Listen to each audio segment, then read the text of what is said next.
배 이래가지고 막 이러고 있는데 옆에 가서 뭐 뻘짓하고 그러면은 혼나죠. 제가 맨날 그러거든요. 지금도 혼나고 어제도 혼나고 그저께도 혼나고. 와이프가 집에서 아무래도 첫째를 이렇게 배불뚝이 상태에서 혼자 보니까 힘들잖아요. 근데 제가 이제 격일로 늦게 들어간 거죠. 그것도 이제 제법 술이 취해서 들어간 거예요. 1년간 이제 사적 약속을 잡지 않겠다. 그렇게 얘기를 해서. 네, 안녕하세요.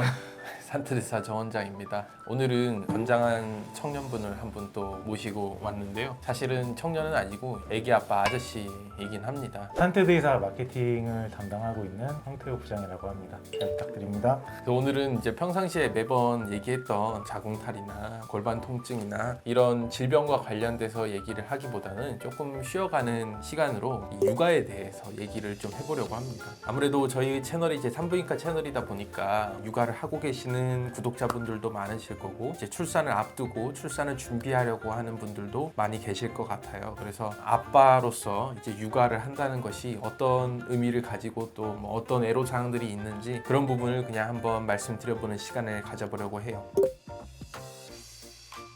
저는 이제 자녀가 아들 한 명 있는데 처음 임신했을 때 순간부터 보면은 저는 이제 회사에서 일을 하고 있었고 그때는 이제 와이프가 처가 쪽에서 자영업하고 있었고 저는 이제 이쪽 서울에서 일하고 있어갖고 주말 부부로 지내고 있던 중에 갑자기 카톡으로 사진이 오고 보라고 이제 했는데 제가 좀 늦게 먹기도 했어요. 임택이 두 줄 네, 그거를 임택이 두 줄이 왔는데 결혼을 하신 상태죠? 네, 결혼을 먼저 했고요.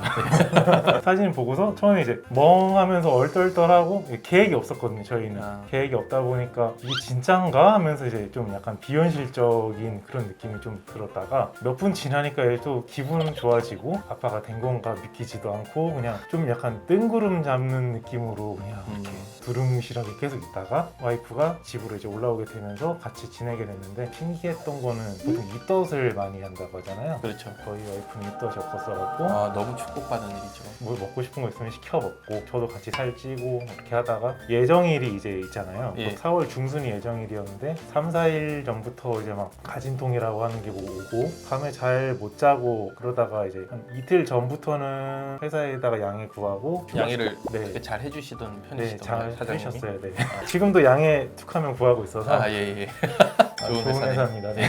출산했던 날에는 새벽 한 5시쯤에 이제 이번에 진짜인 것 같다. 그래서 이제 유도분만 같은 거 안 하고 그냥 자연진통 기다렸다가 시기가 되면 가자 애초에 그렇게 결정을 하신 거예요? 네, 병원에서도 뭐 그런 식으로 이제 얘기를 해서 예정일까지 만약에 뭐가 없으면은 유도분만을 하고 그 안에 뭐 나올 것 같으면 빨리 와라 병원에. 그래서 그런 식으로 이제 말씀. 저희는 의사 선생님의 의견도 중요하지만 저희는 날을 잡았어요. 첫째는 유도분만을 네. 했는데 질식분만을 할지 제왕절개 할지 이건 먼저 결정을 해야 되잖아요. 네. 요새는 이제 아기가 그냥 질식분만 해도 되는 컨디션이더라도 산모분들이 이제 선택적으로다가 제왕절개 네. 하시는 경우도 많이 있으니까 뭐 자연분만이 무서울 수도 있고 자연분만을 하기로 결정을 하고 이제 그거를 날을 잡아가지고 그날로 이제 유도분만하러 진통 아직 안 왔을 때 들어가는 상태였어가지고 저도 이제 산부인과 의사고 그 첫째를 이제 분만을 해주신 선생님이 전공의 때 제 2년 위에 선배님이셨어요. 지금 분당 서울대병원에서 산부인과 교수님으로 계시는 분이신데 그래서 이제 거기로 가서 하는 바람에 담당 교수님과 이제 교류를 많이 하면서 진행을 할 수가 있었죠.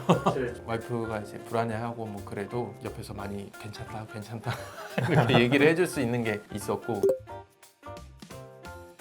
근데 저희 와이프는 감정 기복이라는 게 없었어요. 오히려 이제 임신하기 전에 PMS라고 이건 좀 있었거든요. 이건 좀 이제 연애를 좀 오래 했는데 그 연애 기간 동안 싸우고 돌이켜보면 항상 생리때였어요. 그래서 스스로 자괴감도 많이 느꼈죠. 와, 나는 산부인과 의사인데 고작 내 여자친구의 생리전 증후군 하나 못 견디는구나. 임신을 하면 이제 호르몬이 증가를 하잖아요. 근데 이게 이렇게 막 불곡치는 게 아니란 말이에요. 그래서 그런지 와이프가 오히려 되게 스테디하고 굉장히 자애로웠어요. 근데 이제 문제는 몸이 힘드니까 사람이 누구나 그렇잖아요. 그거는 너무 힘든데 옆에서 막 걸거치기 하고 그러면 열받잖아요. 그런 부분은 있었죠. 근데 그거는 뭐 당연히 옆에서 남편들이 조심조심 해야 되는 부분이죠. 그런 거 같아요. 배 이래가지고 막 이러고 있는데 옆에 가서 뭐 뻘짓하고 그러면 혼나죠. 제가 맨날 그러거든요. 지금도 육아 중이지만 지금도 혼나고 어제도 혼나고 그저께도 혼나고 저는 둘째까지 있는데 둘째 임신하던 중에 제가 한번 큰 실수를 해서 아직도 지금 벌을 받고 있는 중인 게 있는데 분만을 한 달 정도 남겨둔 상태였는데 제가 그렇게 막 집에 안 들어가고 그런 스타일이 아니거든요. 정말 이제 일만 끝나면 꼬박꼬박 집에 들어가고 그런 스타일인데 어쩌다가 갑자기 약속이 좀 몰려서 생긴 거예요. 근데 너무나 이제 오랜만에 만나는 사람들이었고 너무 반가운 사람들이어서 사람 만날 기회가 잘 없고 하니까 약속을 잡은 거예요. 그래서 와이프한테 미리 양해를 구하고 저희는 둘째 임신 상태에서는 첫째가 이제 막 망나니처럼 집에서 굴고 있는 상태였으니까 와이프가 집에서 아무래도 첫째를 이렇게 배불뚝이 상태에서 혼자 보니까 힘들잖아요. 근데 제가 이제 격일로 늦게 들어간 거죠. 그것도 이제 제법 술이 취해서 들어간 거예요. 꼭 문제가 애들이 꼭 제가 늦게 들어오면 감기가 걸린다든지 막 아프더라고요. 더 아빠 미안하게. 그래가지고 두 번째 이제 술 먹고 들어간 날은 애가 밤에 막 열이 나는 거예요. 근데 이제 제가 너무 취해서 뭔가 도움을 줄 수 있는 그런 상태가 아닌 채로 집에 들어간 거죠. 그래서 이제 다음날 술 깨고 정신 차려가지고 많이 혼났죠. 이걸 어떻게 달래야 될까 하다가 1년간 이제 사적 약속을 잡지 않겠다. 그렇게 얘기를 해서 2024년 8월 17일까지 저는 약속을 못 잡습니다.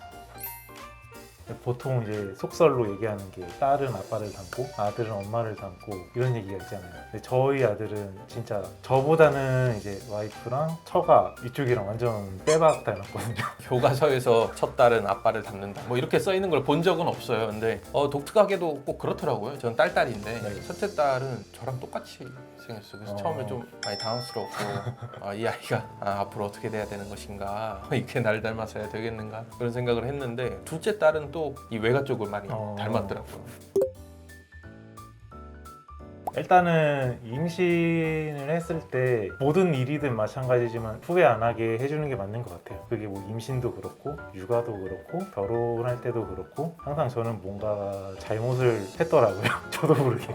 그러다 보니까 후회를 안 하게끔 해줘야겠다. 저희도 뭐 갑자기 살이 찌면은 움직이기 싫고 운동하기 싫고 막 이런 상황에서 더 나태해지고 막 그러는데 갑자기 그 이상으로 살이 찌고 움직이기 힘들어하고 뭐 저희 와이프 같은 경우는 좀 이렇게 하반신 쪽에 이제 골반 쪽에 통증이 좀 있었던 것 같아요. 지금 생각하면 그런 마사지 같은 것도 좀 안 해줬던 것도 후회가 되기도 하고 TV에서 나오는 뭐 자상한 남편의 표본까지는 아니더라도 한 번씩 이렇게 할 수 있을 때 해주는 게 좋은 것 같아요. 근데 저는 이제 못 해줬던 게 많은 것 같은데 임신을 계획하시고 출산 앞두고 계신 분들은 그냥 매 순간 후회 안 하게끔 잘 해줬으면 좋겠어요. 저는 그 임신 중에 그때 당시에 첫째 임신했을 때 분당에 살았었는데 그래서 이제 보건소에서 이제 임신과 관련된 교육 같은 프로그램들이 많이 있거든요. 그래서 그때 이제 와이프는 아직 일을 하는 중이었어가지고 첫째 임신 때까지만 해도 근데 이제 상대적으로 군의관인 제가 시간이 많아서 그 보건소 교육 프로그램 같은 거를 들었었는데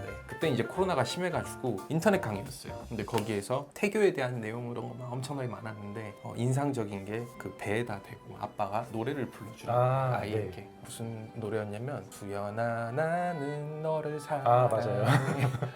사랑해 사랑해 사랑해 뭐 이거 있잖아요. 네. 그거를 불러주라는 거예요.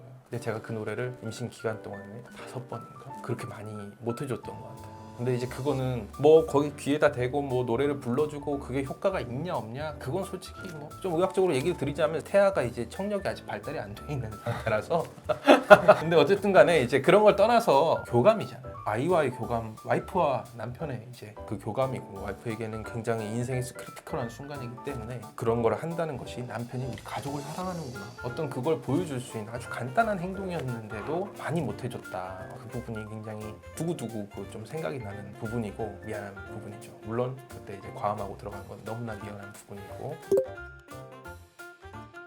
제 또래 이제 의사 친구들이 많이 있잖아요. 다른 의사 친구들 이렇게 보면 예민하게 하는 집도 있고 그냥 이렇게 무던하게 하는 친구들도 있어요. 그거는 이제 엄마 아빠의 뭐 직업이 소아과 의사면 당연히 여유가 있겠지만 그렇지 않고서는 조금 그 엄마 아빠 성향이 있는 것 같고 그 임신 기간 동안에 육아책 같은 거 보셨어요?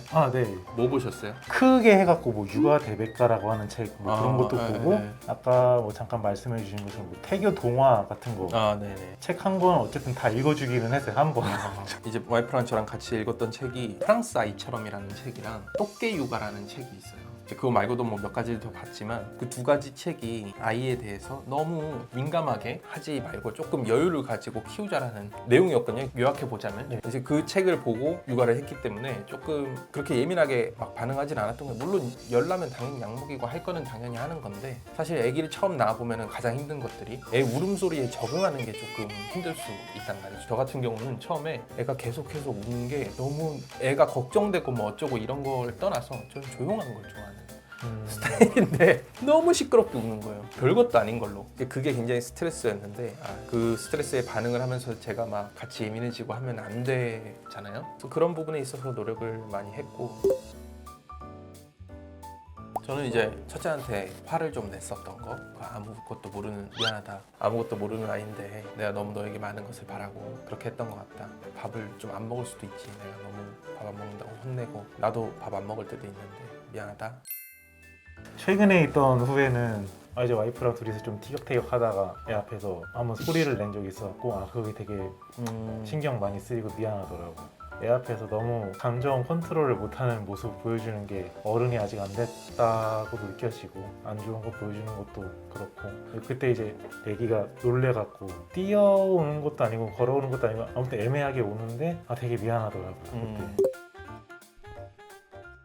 요즘에 이제 제 주변에도 그렇고 아이 없이 딩크족으로 지내는 분들이 좀 많은 것 같아요. 점점 남자가 하는 게 아니라서 제가 이렇게 가볍게 말하는 걸 수도 있긴 한데 임신하고 출산하고 육아하고 이 과정들이 진짜 쉬운 거는 아닌 것 같고 아직도 지금 헤쳐나가는 중이긴 한데 그럼에도 아이가 있다라는 거는 뭔가 말로 설명하기 어려운 또 다른 걸 얻을 수 있는 기회이자 남편과 아내가 이제 엄마 아빠로 성장하면서 정신적으로 좀 더 성숙해지는 뭐 그런 계기라고 해야 될까 그런 부분이 있는 것 같아요. 그래서 이왕 뭐 결혼하셨다면은 웬만하면 자녀를 한 명이라도 출산을 하는 게 좋지 않을까. 요새는 난임분들도 많아지시고 해서 어떻게 보면 적시가 있단 말이죠. 물론 이제 각오가 필요하지만 분명히 애가 생기고 나서 얻을 수 있는 또 즐거움도 굉장히 많아요. 그거는 이제 아기가 없으면 경험하지 못하는 조카들한테는 겪을 수 없는 그런 즐거움이라고 생각을 합니다. 다만 이제 각오가 좀 필요하기는 한 것 같습니다.